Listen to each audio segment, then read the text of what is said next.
No niin, terve vaan tänne YouTubenkin puolelle. Eka video YouTube. No niin, nyt puhutaan vakavaa asiaa.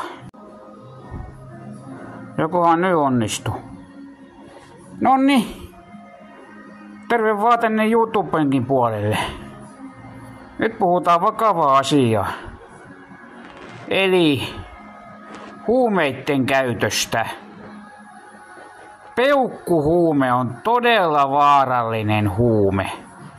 Älkää käyttäkö peukkuhuumetta. Nyt ihmiset, puhukaa huumeista.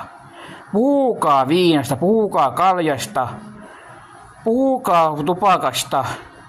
Peukkuhuume on todella vaarallinen huume. Älkää käyttäkö sitä. Se vie järjen, se vie sairaalaan, se vie rahat, se vie hautausmaalle, sairaalat ovat täynnä, kaikki on täynnä. Nyt ihmiset kampanjat pystyyn YouTubessa, TikTokissa, Facebookissa.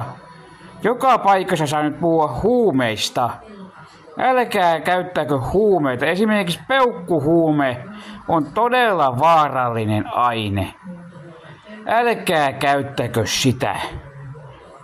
Se vie tolkuttomasti ihmisiä sairaalaan. Nyt on huolestuttava asia. Todella huolestuttava asia. Siis ei ihmiset, ei näin. Okei, viina on okei, kalja on okei, mutta kohtuudella. Ei mitään peukkuhuumeita. Ei.